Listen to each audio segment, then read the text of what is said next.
bayede hlangana umhlabathi zuleli phezulu izelapha zulumhle ukuba ngizokwenza isimemezelo engisithunywe yizwi eliphezulu njengoba ngikhetha ukuba ngibe umkhulumeli wazo nalo izwi eliphezulu lingixotsha esikhundleni engangizinikezwe inkosi esezakwaButhelezi uma ngosuthu wathi elandelayo uzuzifa Buthelezi wathi ngiqhubeke lapha ubaba wayo ayengikhombe khona. Ngakho-ke lo msebenzi enguthunywa isilo umsebenzi ukuba ngimemezele kuZulu wonkana ukuthi umfundisi okade endunankulu kaZulu ucela ukumphumuza kulo msebenzi onzima kangaka ukuba ngidunankulu abese khetha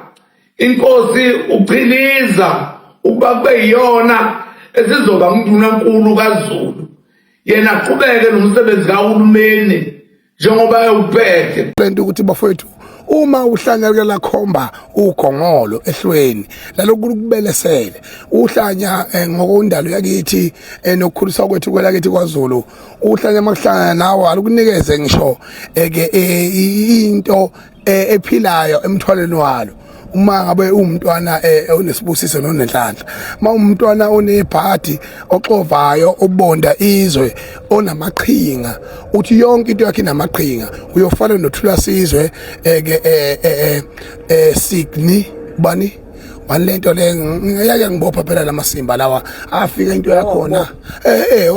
ayifika imqhinga engaka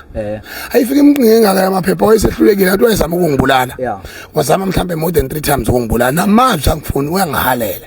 ungihalela ngenhlamvu wahluleka ethuma inkabi noma esefuna ukuyibambela wahluleka. So manje icala kwakuyilani icala oyivulela? Icala lawo ukuthi ngitheke uyidada futhi ngimtshela amaqiniso ngimtshela ukuthi angimesabi uyingane futhi okwesibili ngikwazi mina ukuthi ngivumele isihlalo sikaZulu sizodlongulwa ingane njengamanje ke siyabonga ngifuna ukubonga kakhulu ukuthi isilo sikwazile ukuthi ibhubesi libhonge kuzwakale futhi naleli khoza lomlilo belishisa ibhubesi ngeke silazi ukuthi kulaba abebevele bazi ukuthi banelonto ebhibhayo ukuthi bacontribute how much Thambisa Nqantolo lo musu kusaba ingane uthula sizwe ingane lebhede iphila ngamaqhinga nawe njengoba ingunyama endala kunawe endala kunathi sonke kwaZulu isithatha isiqhumo esinobule kanje ngicela nawe wenze iqiniso lokuthi uthula sizwe uyamxosha ezo MEC into engicela kuye umuntu mina nginikele yamvunulo le ngicela ngishibhoshi unemvunulo enhle kabe idatha indlela enhle kabe idatha lalithengele ukuthi le udula kule idatha dada sokushaya sinamangani bami wodada sokushaya sinabafowethu sokushaya le gang thina sokushaya le gang yakutshela mina wodada khona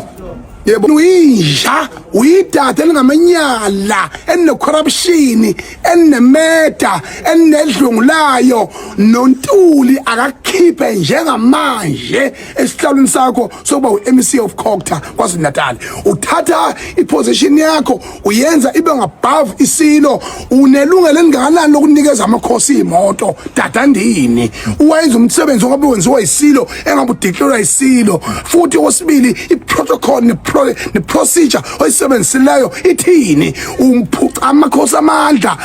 amakhosi awana ibongo ngenxa yakho dadandini othula sizwe uyinja umgodoyi.